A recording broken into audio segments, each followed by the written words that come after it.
I'm my day job is a professional aid for electrification for Akis Realis. I'm also deputy president of the PWI, so looking forward to becoming president in a couple of years' time. So I'm going to talk to you about discontinuous electrification as part of the railway system. I've cheaply called it I don't mind the gap, because I'm kind of using this talk to quash any lingering perceptions in the industry that I'm cynical or against battery trains. I'm absolutely not, but as we'll see as we go through this. So let's just put the slide on, hopefully. No.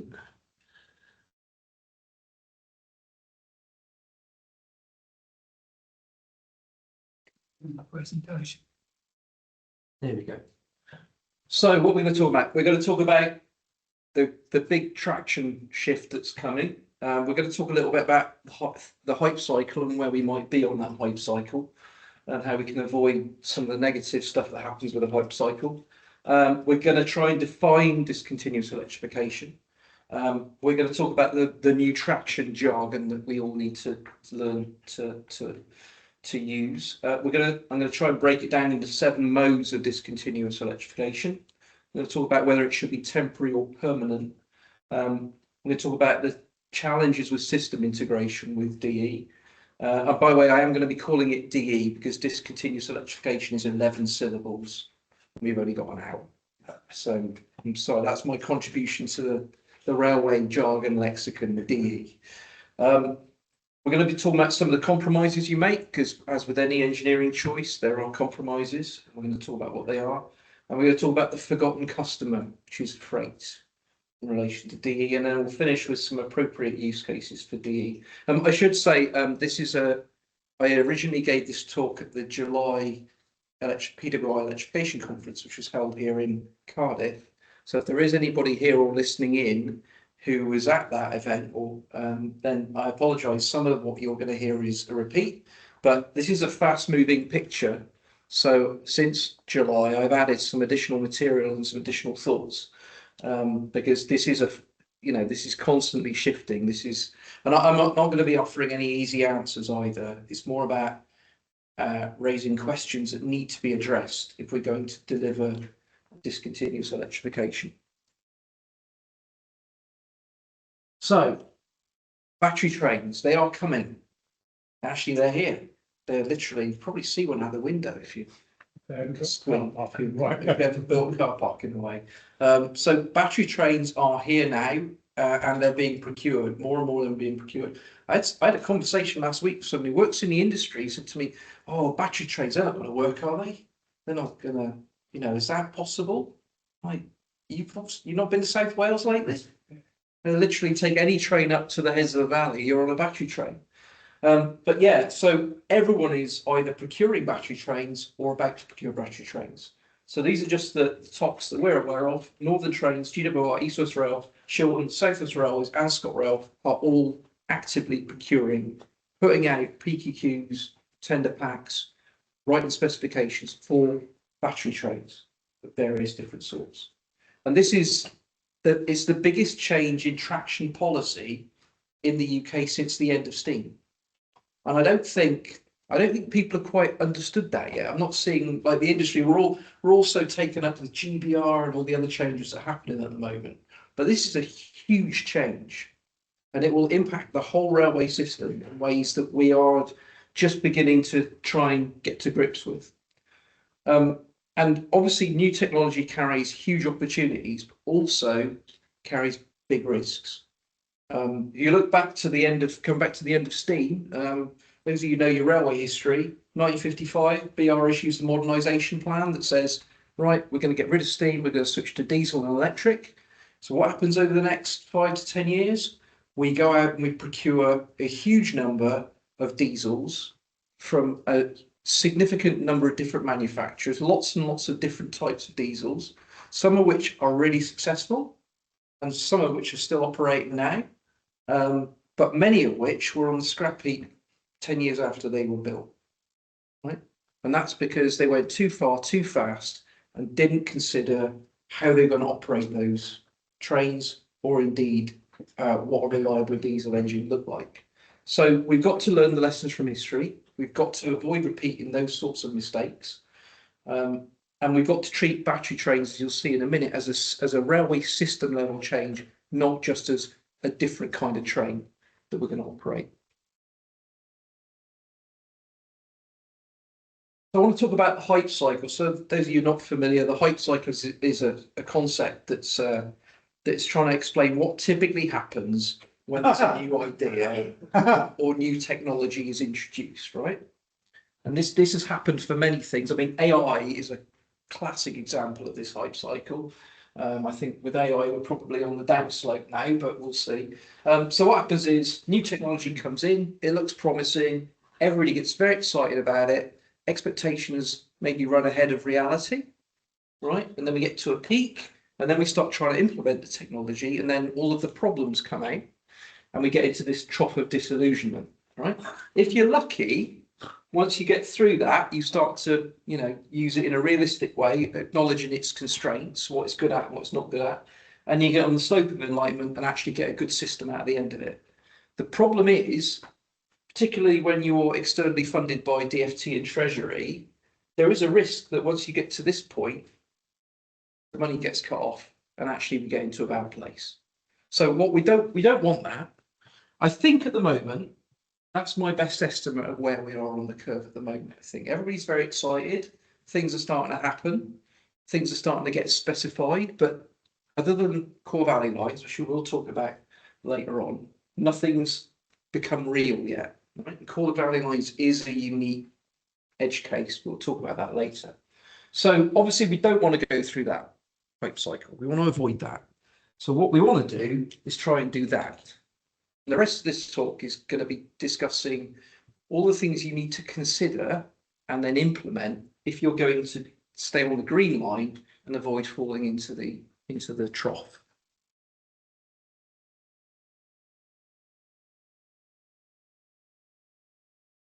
But before we do that, let's just talk about what actually is discontinuous electrification, because this is a new concept. This term did not exist. I did a Google search on it. You could search for particular words and see how popular they are over time. This doesn't actually appear anywhere on Google search. Apparently this term doesn't exist, which just gives you a flavour of probably what Google thinks of the railway industry. But certainly I wasn't hearing this term before the late 2010s. It didn't exist, but now it's everywhere.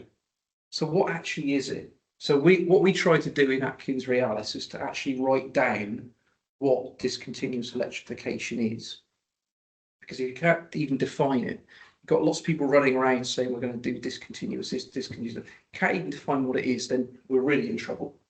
So what we did, we wrote it down.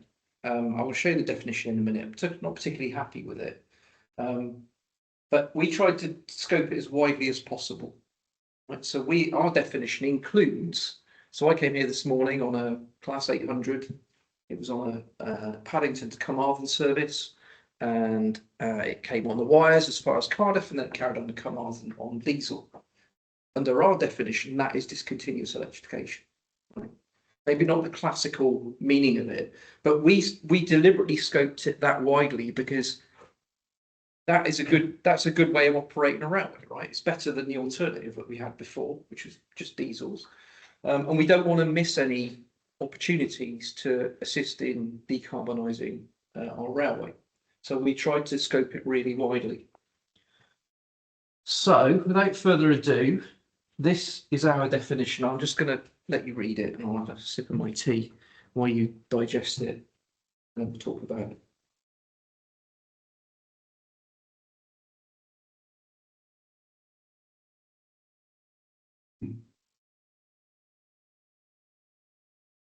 So what can we say about this? And well, first of all, it's a lot of words, isn't it?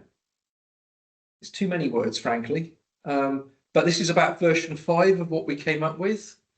And each version, it got longer and longer and longer to try and pull in out. But what about if you operate a train this way? That's not in the definition, so we'll change it to increase it. We've ended up with 4 footnotes. Those of you who know me know that I pride myself on expressing complicated ideas in a way that anybody can understand. Having 4 footnotes in a definition does not meet my threshold for doing that. So if anybody's got a better, everybody here or listening in has got come up with a better definition that includes all the different kinds of operation that we're going to talk about, then please send it over, because I'd love to improve on this one. Is that the first attempt to define it? I've not seen anyone else try it, so I'm guessing so. Yes. Yeah. That I think is a major. It's a big thing, isn't it? If you can't even, if you don't even know, you can't even agree what it is you're talking about around the table, then yeah, it's not a great start. For yeah, and we'll talk a bit more about that now, because the next thing we've got to do is get used to a lot of new jargon. So I'm hearing a lot of people use terms like bi-mode, tri-mode, multi-mode. These are very unhelpful terms because they're quite vague. Like, okay, bi-mode. So now I know it's got two modes. What are they? Is one of the modes diesel or is it battery? That's a completely different piece of traction with a completely different operational requirement. So these are the terms I'm using, and I'm encouraging everyone else to use so that we know what we're talking about. Obviously, you all know what a DMU is, and hopefully you all know what an EMU is. I almost came here on an EMU earlier, but when it turned up, I was like, no, I'm not getting on. I'm not getting on that. I want to do some work on the way, so I held back for the later train, which was a DEMU. So the Class 800, in my view, is a DEMU, which is quite an old school way of describing it. But I think we need to get back to that language because it's specific. You say a DEMU, everybody knows you mean a diesel electric multiple unit, which is what the Class 800 is. A lot of people, some people used to call them electro diesels back in the day. Remember those? I think we need to get back to this terminology. Then we have the BEMU, which is a battery electric multiple unit. So a good example is the tram train there in the picture. There's a whole fleet of these Class 798s up at Taswell Depot. What have they renamed it now? I can't get used to the new name. Can't remember. Anyway, it'll always be Taswell to me. Probably Welsh. It's probably in Welsh, is it? No, I'm trying to remember. It'll come to me later on. What's Welsh for Forge Masters? Because that's what was there before, wasn't it? Yeah. Yeah. So this is a battery electric multiple unit. It has batteries on board and it has a pantograph. So it can move, it can take power from the wires with the pan up. It can also charge the batteries from the wires. But then when there's no wires, it puts the pan down and it can continue on battery power. So that's a BEMU. Then we have a BMU. A BMU is a unit that can only move taking power from batteries. So the most obvious example is the GWR trial on the West Ealing branch with the ex-Viva Rail Class 230, which does not have a pantograph, does not have conventional shoe gear, cannot take power from an external source while on the move. It can only charge when it's stationary. So that's a BMU. And then lastly, and believe it or not, we do have these as well, BDEMU, battery diesel electric multiple unit. Right, so the Class 756, which is now running on the valleys, it's effectively a tri-mode, right? But it's a battery diesel electric multiple unit. So it's a bit fancy, but at least using this terminology, everyone will know what you're talking about. So that's really messy. That's a messy definition and a whole messy set of different terms for different types of traction. So we were trying to think of a way that we could kind of just break this problem down and make it a bit easier to talk about what sort of discontinuous electrification are we looking at. So we've broken it down into 7 modes. So at one end, mode 0, you've got conventional continuous electrification, like stuff that I travelled on from Swindon to Cardiff, continuous wiring or continuous third rail. And yes, I know third rail isn't technically continuous, but we all know that little gaps are okay. So that's conventional. At the other end, mode 6, you've got nothing, just running on diesel, right? In between, we've got 5 different, very different modes of discontinuous electrification.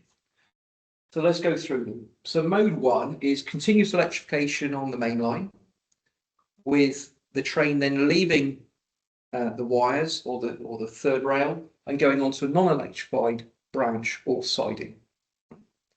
So mode 1 encompasses quite a big range of different ways of operating, because mode 1 includes the train I got here that was a train going from Paddington to Carmarthen. So it was on the wires as far as Cardiff, carries on to Carmarthen on diesel. So that's mode 1 operation. But mode 1 also it covers a freight service with a bi-mode loco like the class 93 or 99 that is doing 99% of its journey on under the wires, but then is going into, say, a container terminal on diesel or battery. So very different range of operations there, but it's all mode 1. Mode 2 is probably the first thing that you would consider as being discontinuous electrification. So mode 2 is one short discontinuity within an otherwise continuous system.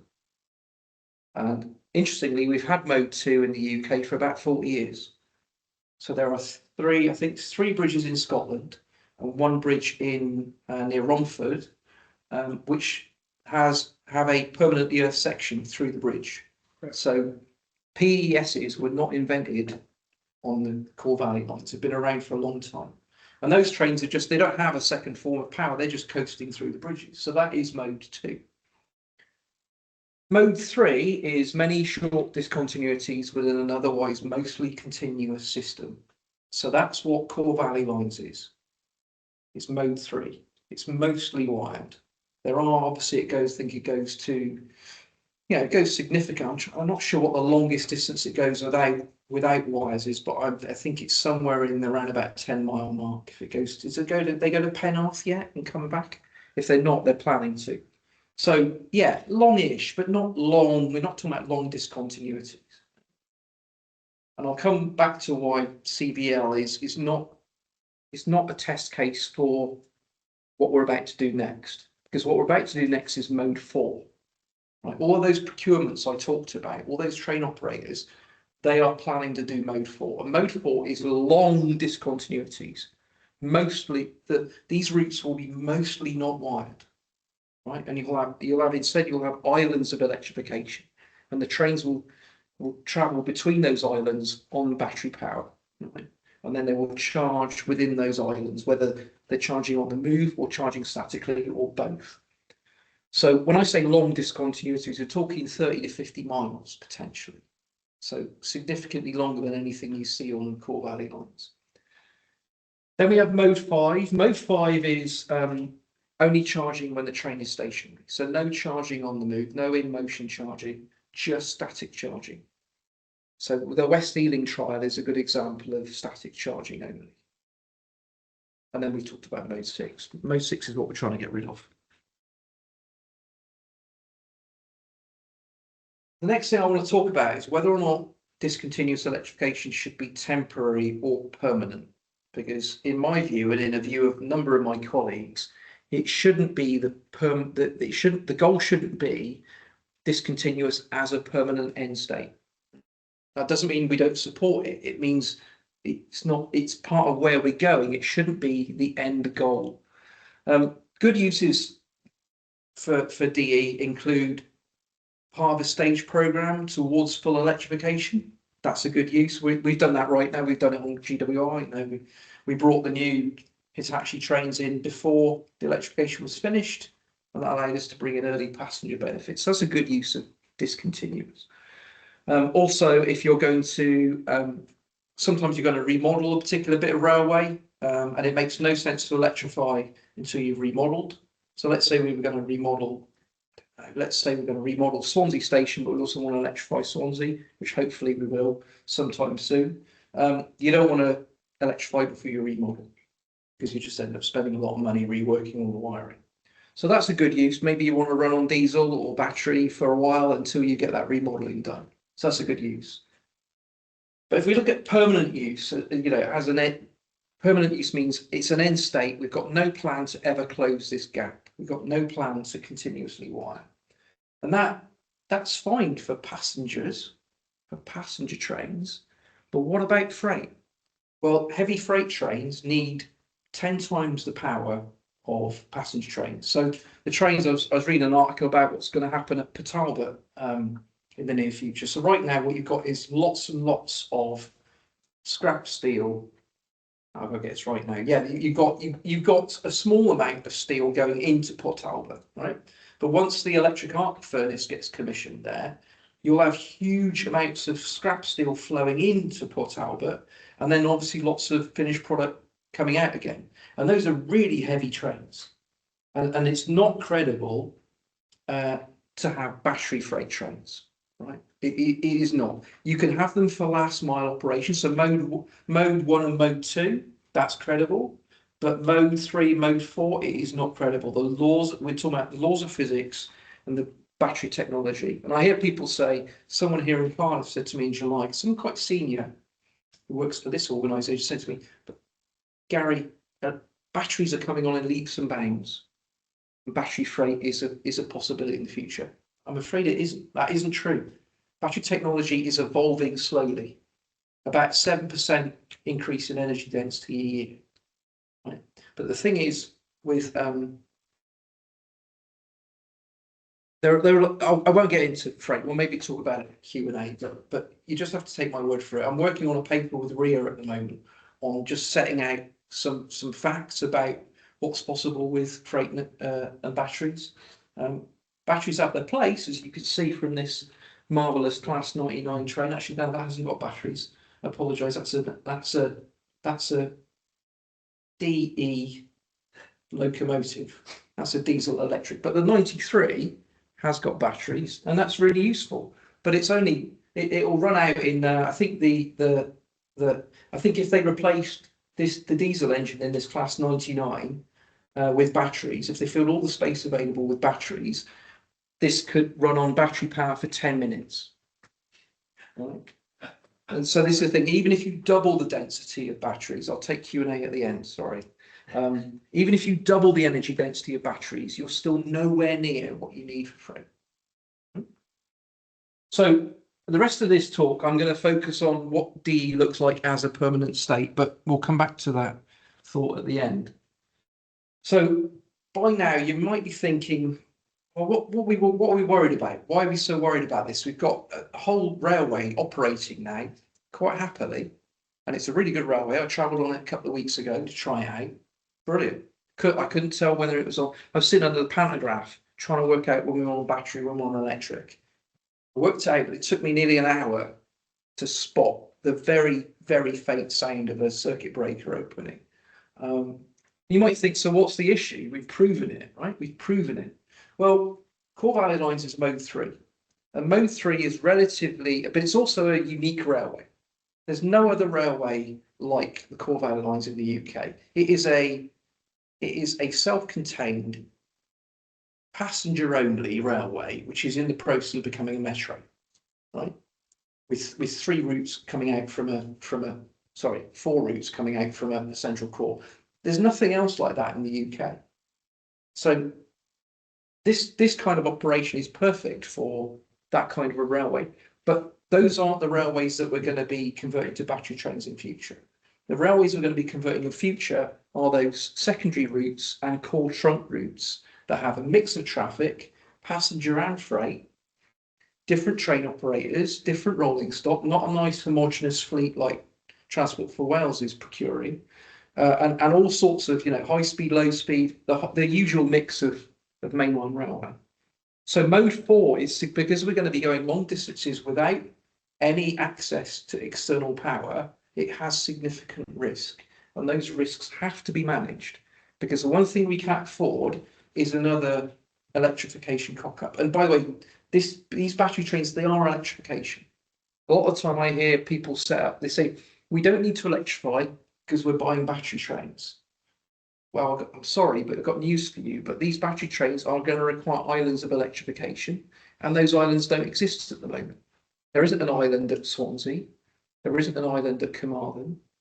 There isn't an island at Abergavenny. We are going to need further electrification. So battery trains are electrification, and we need to think about it as such. And we cannot have another electrification programme that doesn't go well. The Treasury will never forgive us if we do that. They've got long memories. There are some people in Treasury who still quote the modernisation plan, cock up, right? We cannot afford, we've got long memories, much longer than we have actually. Okay, so so Core Valley Lines is an edge case. It is not, we cannot say it is proven and it is business as usual because Core Valley Lines exists. And I'll try and explain why as we go through the next slides. So the first thing is that when you, and the core value lines team did this very successfully actually, when you do discontinuous electrification, you have to take a fundamentally different approach to the way you specify, procure and design the infrastructure and the train. You have to specify it together. We're not terribly good at this.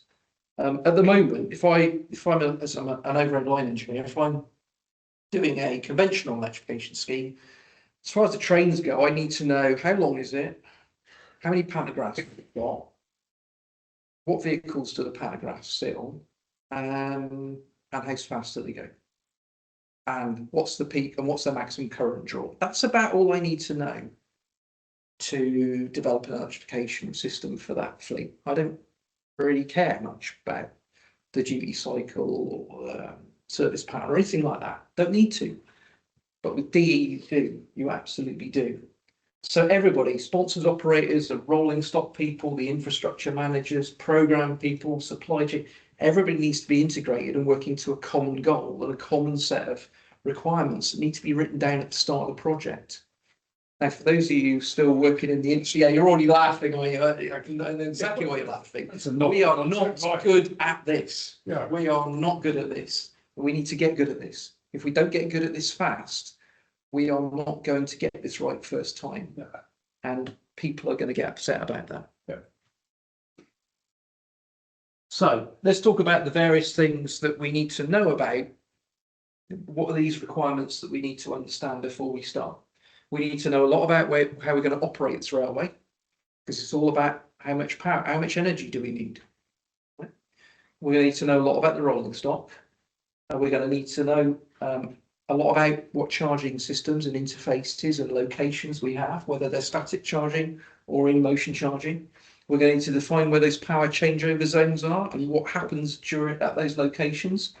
And we're going to need a driver authority system, which I'll talk about later, which is something that CBL doesn't have or need, but Mode 4 will need. So from an operation point of view, what would I, as an infrastructure design person, need to know? I need to know the service pattern. I need to have a timetable. It's interesting because often we don't have a timetable when we start doing infrastructure projects. It's usually like 5 to 7 years away. We'll sort that out nearer the time. No, we need to sort it out now. What is the service pattern? What are the dwell times? How long is the train going to be stationary for? Because that's how long we've got to statically charge. Right? The one thing, I've already had conversations with people where they said, well, you know, we'll struggle to get enough power into the train in that, you know, in the sort of 90-second to 2-minute dwell time, which is normal. I don't know what Core Valley Lines is planning around, but it's a high frequency metro, so it will be quick, right? And people are saying to me, well, maybe we need to stop the train for a bit longer. I said, whoa, right. We are not in the business. We should be, this should be making the railway better than it is today, right? That's what we're all here for, to try and make railways better, more attractive to the customer. At very least, we should be making the railway no worse. If we slow trains down, even if it's by a minute, 2 minutes, 3 minutes per station, we're making the product worse. And we shouldn't be doing that. Customers will notice. They won't sit there with a notebook going 3 minutes at Treherbert, 4 minutes here. But they will subconsciously notice that it's taking them longer to get to where they want to go. And people do vote with their feet. There's plenty of data available on what journey times do to traffic levels. Power availability, we need to know how much power do you need and where do you need it. Up to now, we don't really care where you need it. We build a feeder station wherever is convenient for us and for the national grid. Well, now we need it to be where the trains are going to charge, so that's different. We need to think about stabling and overnight charging. What's going to happen in disruption when the train can't get back to its home depot at the end of the day? Normally we just shove it in the siding and deal with it in the morning, right? Or in the morning it might not have enough power to move. So where are we going to charge these trains? Service disruption. We need to be thinking about the worst case scenario during the whole life of the train. We need to be thinking about battery life. The battery will not last as long as the train. I've seen various numbers, somewhere between 10 and 20 years that these batteries will have. It's not that they'll stop working. anyone who's got an electric vehicle knows they don't stop working. They just get slightly worse over time. And eventually that will become a service affecting problem, at which point you'll need to swap the batteries out, which will be quite a significant program. So you have to take trains out of service. These won't be hot swap batteries. They won't be, it's not like open the compartment in the back of my mouse and swap out, take a double A out, put another double A in. It will be, a few weeks out of service to replace the batteries. Battery warranty. What are the conditions that your battery manufacturer is going to place on you as an operator? You better not break those terms, because if you do, they're not going to warrant the battery. So we fix like cycle times, things like that. All sorts of things like that. Yeah. Maximum charge, minimum charge, all of that stuff. We need to think about low temperature performance and end of life performance. So when you specify your fleet, you need to be thinking not about how the train will perform when it leaves the factory. You need to be thinking about how will the train perform 10 years from now when the battery is at the end of its life, on either a freezing cold winter day or a boiling hot summer day when the hotel power on the train is at its maximum, and there's been a major piece of disruption and everything's at a stand and nothing's moving for the next hour to 2 hours. You've got to keep that hotel power moving. We don't want people self-evacuating from trains like we've seen in the past when the air conditioning breaks down. So you've got to specify for the end of life and the worst case conditions. And finally, you've got to look at power changeover locations. We'll talk about that in a minute. Now, there are some compromises that you make if you go down this route. There's undoubtedly some compromises. First one is higher rolling stock cost. So at the moment, bi-mode trains, I've used a term I said I wouldn't use, but it is a useful catch-all. Bi-mode trains are costing 30 to 50% more than a straight EMU at the moment. Interestingly, one train operator is procuring a tri-mode train, a BDEMU, and I've heard anecdotally that train is costing 3 times as much as a straight EMU. Because guess what? When you ask for something unique and bespoke, you pay for it, right? Complicated. It gets complicated and it gets expensive, particularly for the UK market, which is, we all know different loading gauge, blah, blah, blah. So off-the-shelf European products don't work for us. So yeah, 3 times as much. Is that sensible? I don't know. We're likely to see higher operating costs for this rolling stock as well. We've already said the batteries will need replacement, and there may be they're more complex trains. So there's likely to be higher operating costs and maintenance costs. And certainly if diesel is one of your modes, then it gets significantly more expensive to operate those trains. Hopefully, we're going to design these trains so that they can be converted to straight electric trains in the future, because plans may change, right? We may want to fill those gaps. So the best, I like the Stadler. The Stadler kind of platform is great because you've got that power pack in the middle. It's currently got, some of them have got diesel in them and some of them have got batteries, and that's great. If you no longer need that pack, you can take it out, swap it for something else. Maybe you can put an extra carriage on it, lengthen the train at the same time, and then use it as a straight EMU. That's clever packaging. So we need to be thinking about that, but that carries a cost and time taking trains out of service as well. If you've still got diesel as one of your modes, you've got all of the cost of diesel maintenance, right? There is a lot of, if you talk to manufacturers now, they are reluctant to sell you new diesel trains. In fact, I read the other day, Siemens have just stopped making diesels. You cannot buy a DMU from Siemens anymore. And that's going to be increasingly the case. And if they will sell you one, there'll be a premium, because the people who fund rolling stock are looking at how long is the life of this train? How long can I get my leasing fees back? Well, it's certainly not 40 years for a DMU. And the last thing I want to point out is, and this worries me a lot, is this limitation on cascade. So what do I mean by cascade? So unless you're a railway geek like I am, you won't necessarily know that the whole economic model of railways in the UK and everywhere else around the world is built on this idea of cascading rolling stock around the network. So right now on GWR, we're about to take, I think they have started taking delivery of class, I'm going to get this wrong, I think it's class 175 DMUs from TfW, right? So that's great. Those trains no longer have a use for TfW, but GWR want to get rid of the HSTs. and maybe release some of their Class 800s back to the services they were actually intended for. They currently got the ridiculous situation of a 125-mile-an-hour bi-mode DEMU running around on local services through Yate and Gloucester. That makes no sense at all. So that's cascade. It's really important. Without cascading, everything gets more expensive on the railway. Ticket prices will go up because you'd have to go and buy new rolling stock. I worry that we're going to procure a load of very bespoke trains which are designed for one route and have got the correct battery size, duty cycle for that route, and maybe, God forbid, even some kind of bespoke charging interface, right, which is proprietary and has no compatibility with the rest of the UK railway. And then in 10, 15, 20 years' time, when you come to cascade it, you won't be able to without a very expensive re-engineering process. So we have to standardise on the rolling stock. I'm hearing good things about that for out of the sort of the team that are procuring this. They are openly talking about having fewer types of train and more standardisation. That's really important. We need to have that cascadability if we're going to keep railways economically efficient. So let's talk about charging a bit now. So we talked about static charging, so that's mode 5 charging, right? It's more challenging than other modes because the dwell time, right?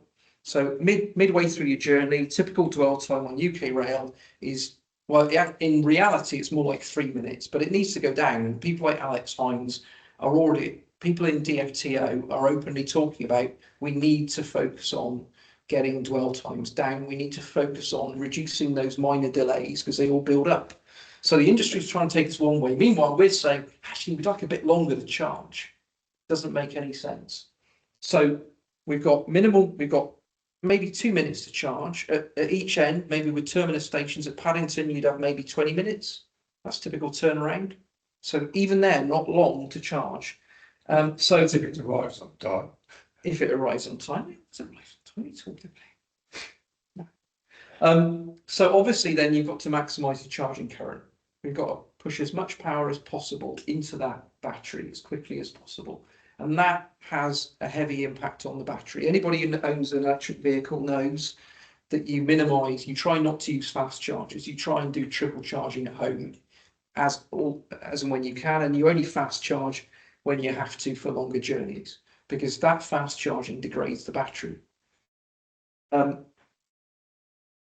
Also, you've got this risk, particularly if you use a pantograph to do fast charging. There's a lot of discussion at the moment about whether the UK pantograph can support fast charging. Because at the moment, the limitation when the train isn't moving is 80 amps, which isn't that much actually. Sounds like a lot, but typical when a train's pulling out of Cardiff Central up to line speed, it's pulling about 300 amps. So the question is, you've got a very small interface there, you've got carbon strip and a contact wire, and trying to push a large amount of current will create a lot of resistive heat. So there's a question there about what the pantograph can support. So, but this is my golden rule with static charging, is that, and I'm kind of repeating myself, but I think it's worth repeating, is that as infrastructure people, we should not be constraining the operation of the railway. We should not be imposing constraints on the operation of the railway, because we are not there to make the railway worse than it is today or less attractive than it is today. So the easier thing to do is in motion charging.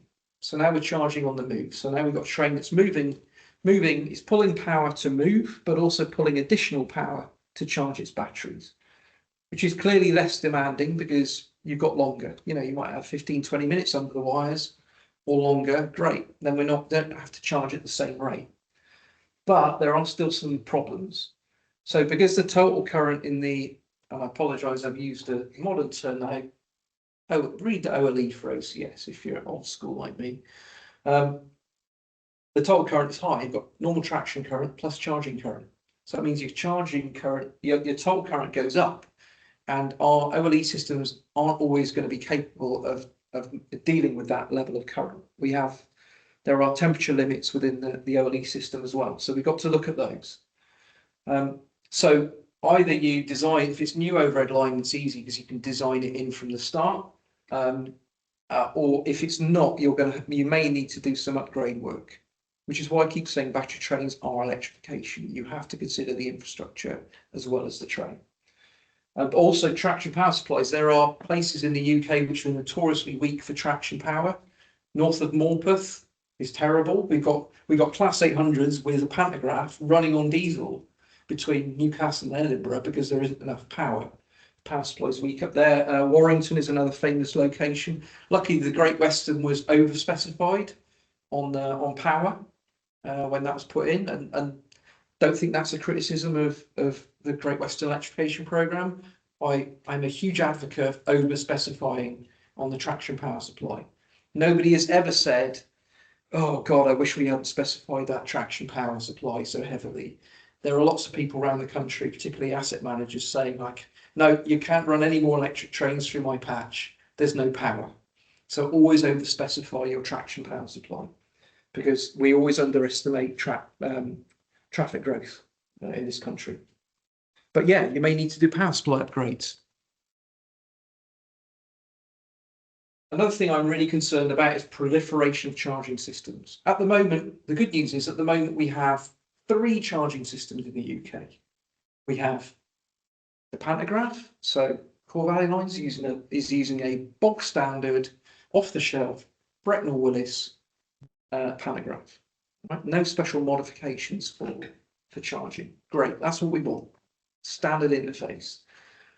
We have third rail. So the Merseyrail at Head Bolt Lane are using bog standard third rail to charge the batteries on the train.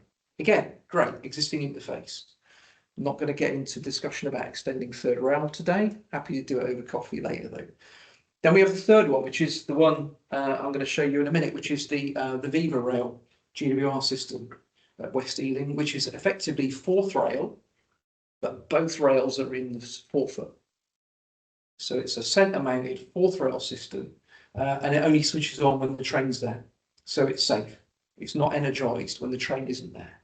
So that's 3 systems. That's okay. Can live with that.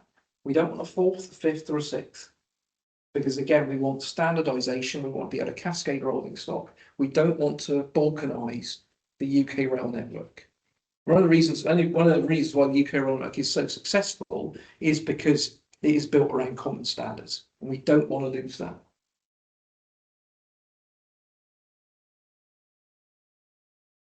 So power changeover is interesting. So on Core Valley Lines, it's all automatic. The driver, in fact, they actually encourage the driver not to think about it. I read an article the other day. They tell the drivers, don't worry about that, just drive your train. Just drive your train. So it's all automatic. It's used, again, it uses RFID balises in the 4-foot, which communicate with the train and tell it when to switch modes. And that works pretty tolerably well, because at Core Valley Lines has got something like 90 discontinuities in it, or it will when it's finished. 90 gaps in the power, right? That's a huge number of gaps. But it works because it's a low speed railway, relatively speaking, right? When you start going higher speeds, like GWR does, because GWR also has discontinuous electrification, just a different type. When they switch modes, it takes about 1 kilometre to do the whole process, because, and I won't get into why that is, but there are various fail-safes built into it. You know, what if the balise doesn't trigger? You know, the last thing you want to do is having a pantograph hitting a low bridge. So there's various fail-safes built in. Once you take all those fail-safes into account, it can be up to 1 kilometre, and so you need 1 kilometre of boring railway where the driver's not got other distractions, no junctions, no stations, various other long list of criteria there. So you do have to think carefully about power changeover. And we have had, I got involved with some work on TIE where they're looking at power changeover locations. And we ended up putting them where we got a diesel railway diverging from the electrified route. We ended up putting the changeover zone on the diverging route rather than on the main line for operational reasons. So we actually ended up wiring more of the route, wiring onto the non-electrified line for 1 kilometre or 2. So that actually increases costs, which is the opposite of what we're supposed to be doing with this. So you have to think carefully about power changeover. The next thing, and this is new, I didn't talk about this in July because I actually hadn't really become aware of it. There's a huge difference between driving an electric car and driving an electric train. I've got an electric car, I've had one for 5 years. And occasionally I get in a spot bother, I plan to charge, but plans change, and I'm suddenly looking at it and going, I'm down to 15%. That's which is, that's once you get below 10%, you're in the danger zone with a car, or indeed with a train. But I can change my plan. I can divert to a charging station, or I can go home, or whatever. I will find a way of solving that problem. Train driver can't do that. He's got a timetable to operate. So the key thing is that particularly with mode 4, with mode 3, the drivers are able to manage their own power, right? But with mode 4, the driver will not be able to just look at the range, just make a decision and drive, right? Because the driver doesn't know how much disruption is up ahead. They don't know because obviously battery range varies with time of the year.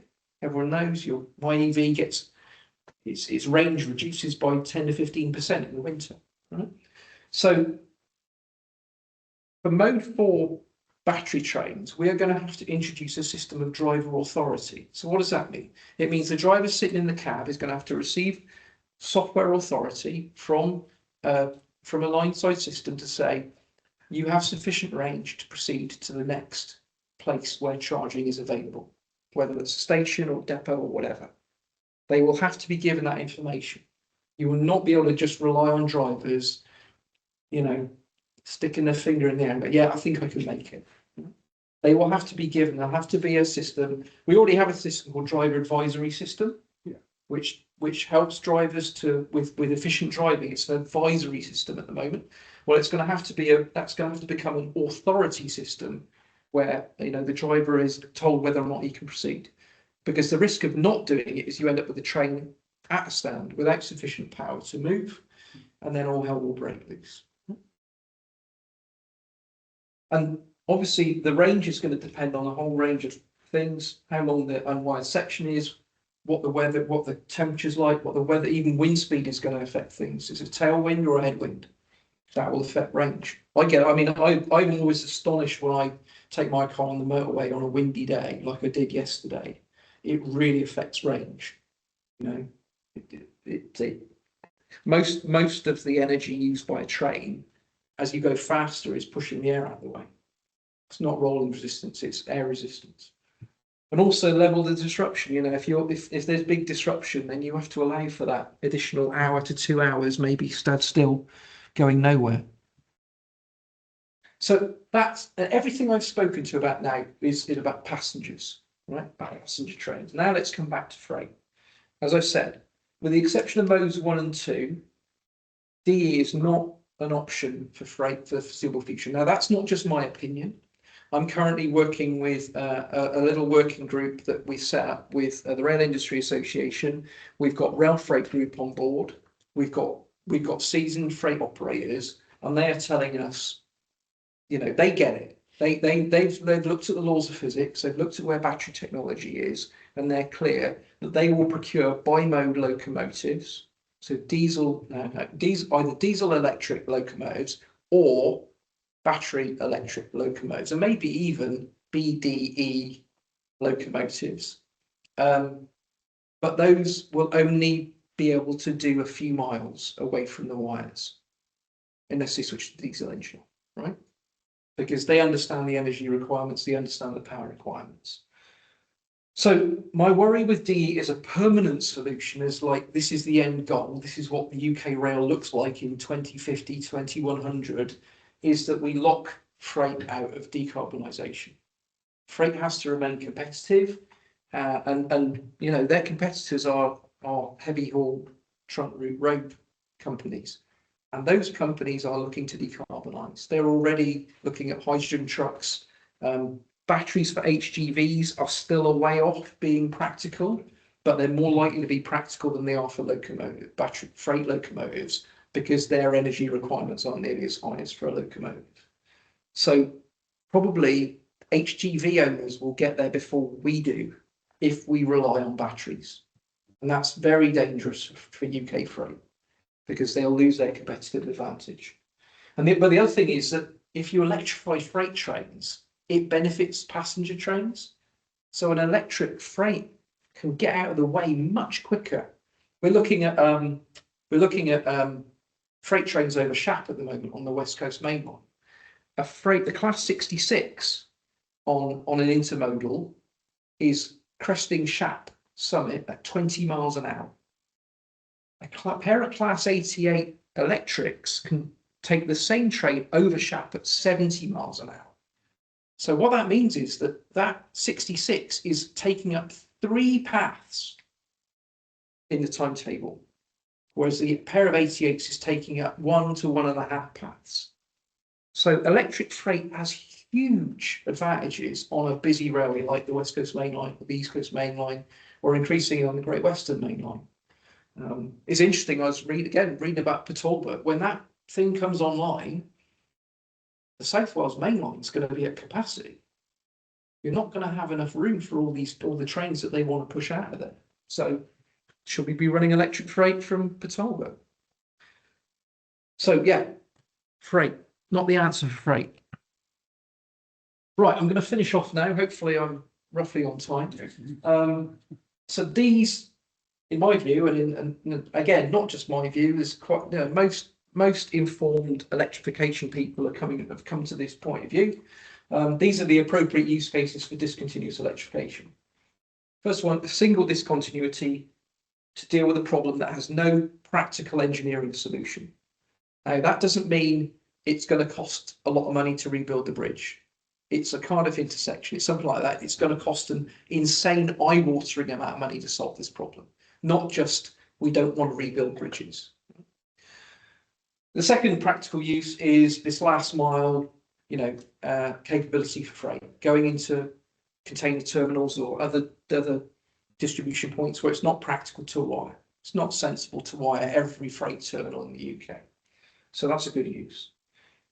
We talked about temporary discontinuities as part of a coordinated rolling program of conventional electrification. That's fine. Then we've got short self-contained routes with no freights where island charging can be provided. So that's Core Valley lines or West Ealing branch. All good uses. Then we've got the one, and this one's mode 4, multiple discontinuities on a self-contained passenger-only network. So again, Core Valley lines, that's fine. And then finally, this is the one that we got to get right, is this idea of multiple discontinuities on a mixed-use passenger and freight railway, which is part of a longer-term strategy to fill the gaps so that freight can join us in the decarbonisation journey. So I think D is great, but we should have a plan to go beyond D in the longer term. We don't need to have that. We don't need to work the detail today or even in the next 10 years. But there are certain things when you design DE schemes, if you're going to fill the gaps eventually, there are certain things that you would do slightly differently, like where are we going to site substations, to make sure that you're not making it harder to fill those gaps later on. So we should be making, and I don't like the term passive provision, we should be making provision for future filling of those gaps when we do the DE. Okay, and that is it for me. Thank you very much. And okay, thank you very much for that. Right, any questions? Any questions online? not yet. I know you mentioned at the end there the advantage of electrical power for freight trains, but didn't one of the big operators recently go back to using diesel because they said the track access charges were too expensive? No, the track access charges. It's the thing. It's called E4T, which is electricity for Whatever. traction. So there's So Network Rail is has one of the biggest electricity bills in the country. I think they're the 3rd or 4th largest user of electricity. So they bill the operators in a very complex formula.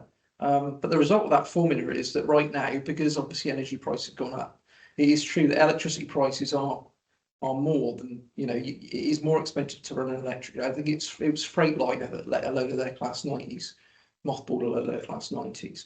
So we know that freight operators at the moment are lobbying, obviously with GBR coming into play, the whole track access regime is going to change. We don't know how yet, but it is going to change. So freight operators are lobbying quite hard for some kind of, we've seen the advantages for electric freight. So surely the track access charges and also the power charges should not penalise people for doing a thing that actually has benefits for the wider railway. So there's certainly that conversation is being had now. But yeah, right now it is quite difficult. And you talk to freight operators, I don't think a lot of people understand just how thin the margins are on rail freight. The average freight operator is making 3% margin, 3% profit. So it takes very little to wipe that profit out. So that's why Freightliner took them. I mean, obviously we were all appalled by that, by them doing that, but I can understand why. They're a business. Yeah. They're a commercial business. They're in a cutthroat world competing with road hauliers who frankly, don't have to jump through any of the regulatory hoops that we do. So Don't pay for their infrastructure, do they don't pay for their Really? infrastructure, they don't pay for their pollution, they don't pay for anything. Right. Yes. A couple from me. First, just a clarification, really. When you said that freight trains on batteries could last about 10 minutes, I'm assuming you meant that in the context of them, doing the job, pulling wagons around, them just trundling around on their own. Oh, no. Yeah. I mean, obviously it varies. So at one end of the scale, you've got these incredibly heavy steel trains coming out of South Wales.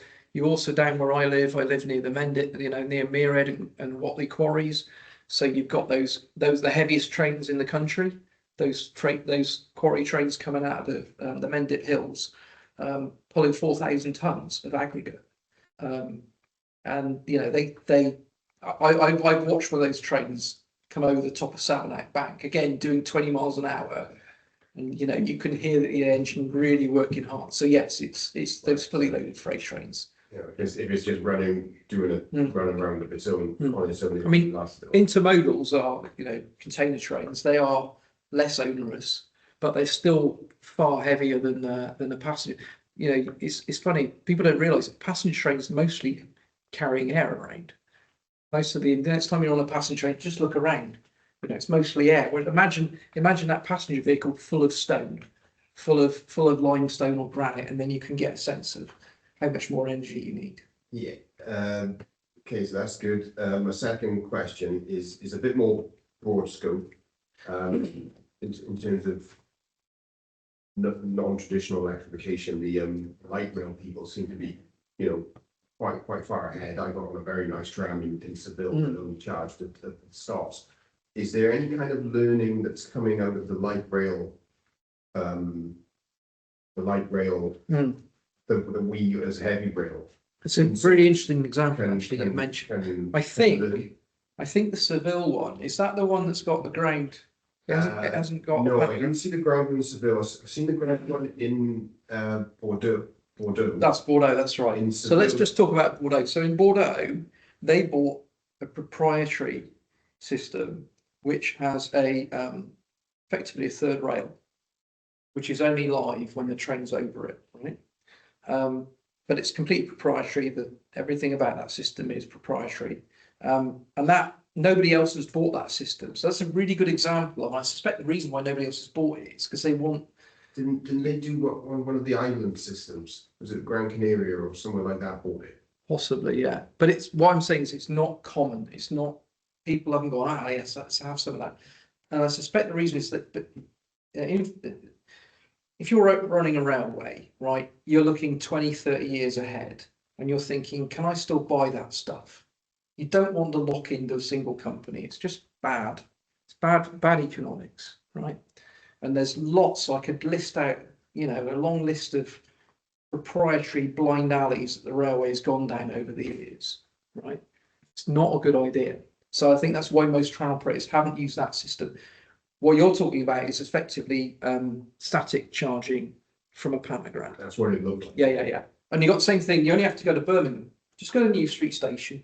Go outside the Navigation Street entrance. Yeah. And trams come in from the city centre with pantograph up, drop the pantograph, and then carry on to Edgbaston. I do have a personal gripe about that though, because what they've done is they're building complexity into their rolling stock. And they're doing it purely to avoid aesthetic concerns, right? So that train, when it leaves New Street, it goes up the hill and through Centenary Square, which is lovely, lots of old buildings, also some incredibly ugly additions later on. Right now, it's got an incredibly ugly Christmas market, which is full of drunk people, but that's another story. But the main reason why they didn't wire is to get through Centenary Square because of concerns about aesthetics. But I travel around Europe by train. I've been to Vienna. I've been to lots of beautiful cities with trams running right through their centre. They don't look any less attractive. Actually, the trams, I would say, enhance their, attractiveness, particularly if they're older ones, But the whole argument about aesthetics is really quite a difficult one. Yeah, it's not like mainline electrification. The trolley wire is a fairly. It's a trolley wire. The idea that you can't make a tram pole that will fit with the the vernacular. That's what the architects talk about, don't they? The architectural vernacular. Of course you can. Of course you can. Or you can do it like Croydon did and just put in hideous looking H section poles. But you can absolutely do it. So well, it still looks better than Croydon did in the first place. Yeah. So I think to spoiling. I think we are learning from the tram experience by not going down that proprietary route. In terms of, I think both systems are learning from each other in terms of static charging and charging off the wire. Trams are learning from us. We're learning from trams because broadly speaking, it's happening. And all these trains are being built by the same manufacturers. So yeah. So a lot of the tram systems are 750 volt DC, though, Yes, aren't they? they are, yes. And the valleys again really is unusual being a metro system with 25 kV. Yeah, metro. It's funny. A lot of people say to me, metros need to be DC." Increasingly, that's not the case because the key difference. I've also had people try and say to me, "DC is cheaper than AC." I don't know where they get that from. So the whole of Core Valley lines is fed from one substation to do the whole net. I think is it 90 STKs, 90 track kilometers, something like that, right? One feeder station. If you did that with DC, you would need at least 5 because of the lower voltage, just simple volt drop, basic laws of physics. And when substations are like £10 million each, and DC is definitely cheaper. James. Oh, it's come alive online. So Nick Rowe made the comment that Sydney also has the same system and things. I think when you were talking about one of those proprietary systems. As in the tram, discontinuous. I don't know. Yeah. And Garry Hearn asks, how does reliance on multi-mode trains necessitated by these schemes affect long-term maintenance costs and the whole life vehicle wear compared to a fully electrified system, considering fully electric trains are generally lighter and cause less track and OLE component wear? That's true, yeah. Really good question. So there's two sides to that question. One is the infrastructure whole life cost, and the other is rolling stock whole life cost. On the infrastructure, yes, those trains they're heavier than pure electrics. They're not any heavier than a DEMU, because actually batteries are slightly lighter. If you replace a diesel generator with a battery, slightly lighter. You can distribute them easier as well. Yeah. So there will be some cost increases on the infrastructure side. The big unknown is the rolling stock. My gut tells me it'd be more expensive to operate and maintain those multi-mode trains, but obviously there's no data at the moment. And to be frank, we're probably not going to get data because of the way we procure rolling stock and fund it in this country. It is a riddle wrapped in an enigma inside a mystery as to exactly what things cost, because they're all wrapped up in design, build, operate, maintain contracts, and that data. You see Roger Ford in Modern Railways constantly trying to sit with a spreadsheet and fathom out what things might be costing. It's very difficult to understand, but my sense is it will be more expensive to operate that rolling stock. But I don't have any evidence. More complex systems. Yes, with more as a general rule, Dave Van Plu had his hello David. had his hand up and then took it down. I don't know if he wants to. I took it down because I didn't see the question that Garry put into the chat, which was the same one I was going to ask. Oh, right, good. Great minds think alike. Right, I've got a question. No, Gary, you mentioned the driver authority system and the range depending on a number of factors such as battery capacity, the length of the unwired section, temperature, wind speed, and so on. Who actually issues that authority? Is it a software program That's that a really good puts question. all these factors together? And I don't know, and I don't think anybody knows right now. So I would recommend there's a RSSB research project was done into this, and they issued a couple of reports, and that it's a really good report. So I would recommend going on the RSSB website and track that down. And it talks at length about how this might work. in the Spark part of No, it's just on just log in to the normal the RSS standard RSSB. Same thing used for standards access. Go in there and it's available there. I think they said it could be it's probably the signaler that ultimately issues that authority. Would it be semi-automated? Yeah, probably, because otherwise the signalers work just went from this much to this much. So I probably it's the signaler supported by software. right. Okay. We had this big debate with the driver's advisory systems, didn't we? So that provides the driver, it'll, for example, give him a target speed, because it looks at disruption ahead and says, well, just slow down to this speed, it'll save fuel and all the rest of it. But I don't think that again it is just an advisory system. The driver can choose to adopt it or not. Yeah. But there was that debate about which did get into a bit of an issue with the unions about it. So something like this, which is going to say no, you can't. You're effectively going to have to integrate the signalling system, the traffic management system, and the onboard train systems. They're going to have to talk to each other. Sounds like a very good idea to save drivers going off sick with range anxiety. Yes. Well, drivers will have range anxiety to start with. Yeah. But again, core value lines, from what I hear, it's been very successful, and the drivers are just told, just drive your train. But again, they're never very far from power. And they will still have systems on board. They've got some nice steep hills. You're below X%, don't drive, you can't. But they probably have a very fairly simplistic system that says if you're below this percentage, you're not moving this train. But it can't be that simple for Mode 4. Otherwise, the whole railway would grind to a halt regularly. I'm not on the I'm on the property side, not engineering, so what else will probably be wrong now. I was involved in electrification. There's quite a lot of work that went Paddington through to Cardiff, etc. Is the business case ever then going to be anything else other than bike motor club? You mentioned Carmarthen, Swansea. A lot of it's 2-track down there. I keep thinking of bridges and Yeah. lift. And there are some super low bridges between Cardiff and Swansea. And it's a lot of 2-track railway, isn't it? It's It's an old coal railway, Yeah. so it was built on the cheap. Yeah, there's a lot more crossings between. Yes, there are a number of level crossings as well. But does that mean, and of course it's 70 miles to Carmarthen, 40, 50 to Swansea. And this is just my personal view now, I can't see Cardiff to Swansea being discontinuous. Cardiff to Swansea is a trunk railway.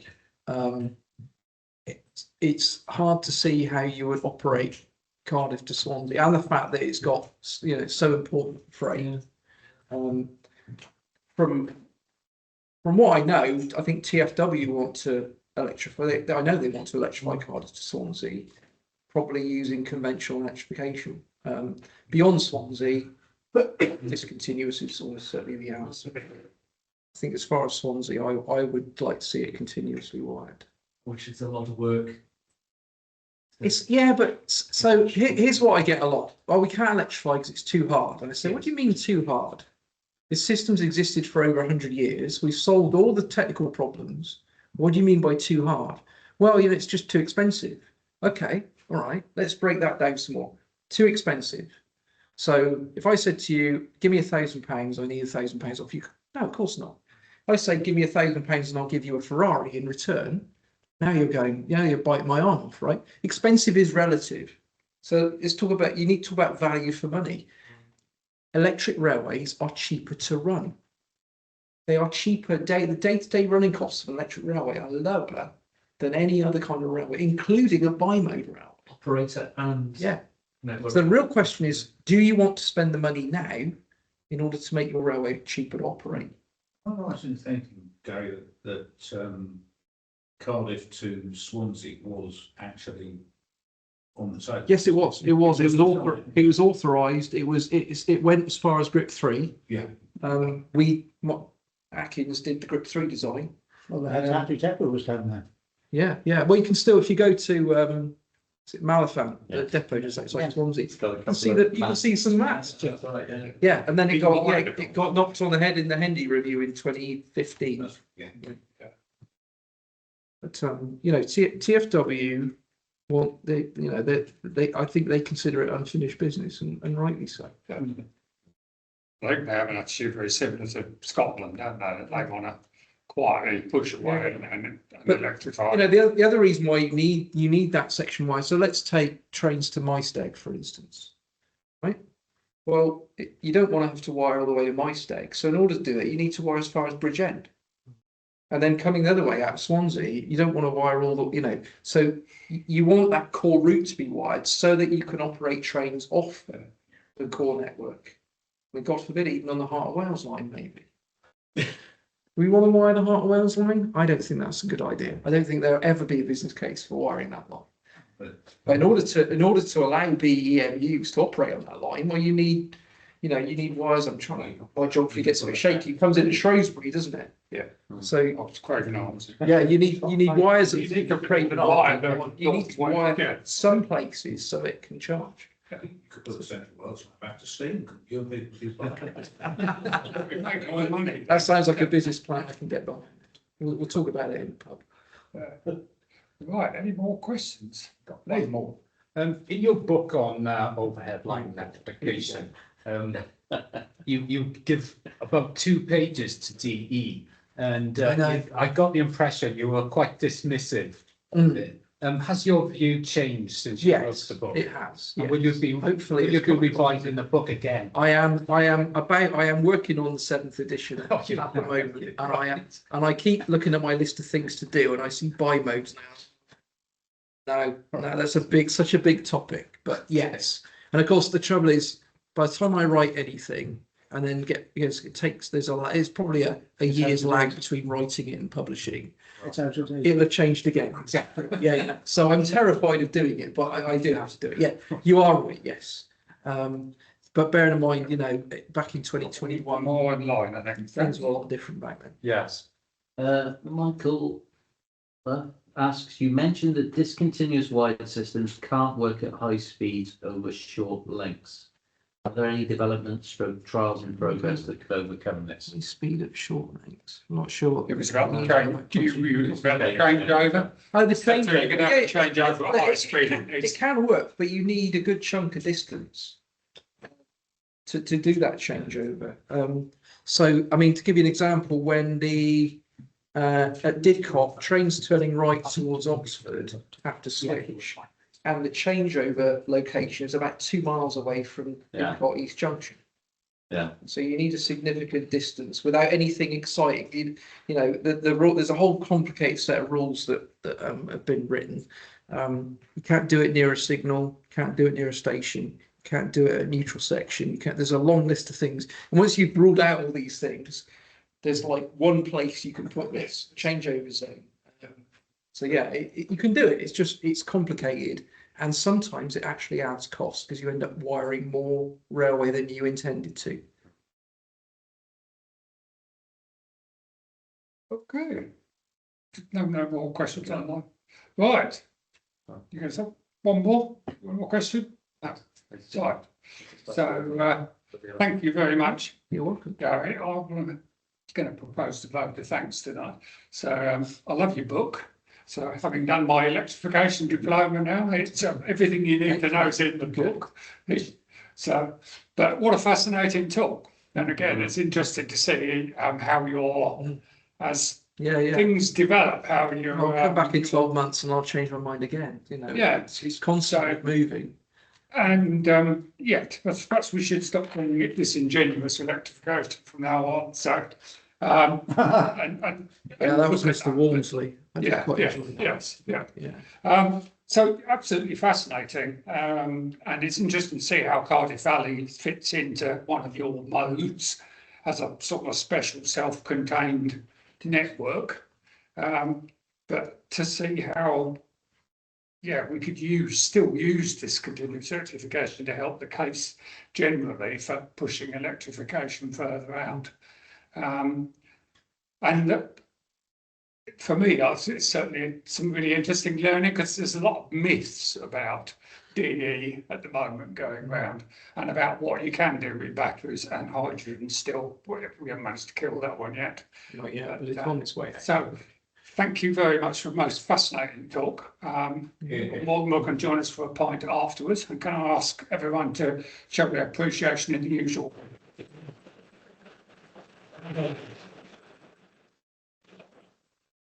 Thank you very much. Right, let's see if there's anything else. So, the next meeting was in the 12th of January. It's called Railwayman Engineer Diver, which I'm sure will be a fascinating talk. One last announcement. Yes, something I've been meaning to do for about 6 months now. Present you with this badge. It says Permanent Way Institution, past vice president. Now, apparently these badges are quite rare now. So, thank you very much to indeed. present that. Yeah, good.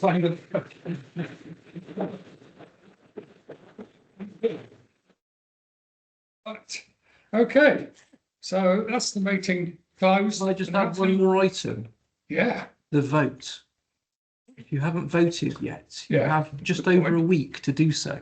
Please vote. it's the name change vote. Yep. Yeah. Whatever your thoughts, whatever your views, however you want to vote, please do vote. Yeah, I think the worst case scenario is not many people vote, and then that'll just open it up. Yeah, we don't want vote turning. Yeah, so it's 75% of the people have got to vote for to change it, but we want it to be a representative vote amongst the members. You know, we don't want just half a dozen people who could be bothered to turn up to vote to decide this. Yeah. Okay. Right. So I wish you all the best for the season, and we'll see you next year. Amen. If they are spared until then. I did have another question. There was another question literally after you said no more questions. Oh. They'll have to be quicker next time. It's got to do with the carbon cost, the covers of carbon cost. Oh, Whether it was weeks, months or years. I'll answer it in the chat later. Yeah, thank you. But it's not long. It doesn't take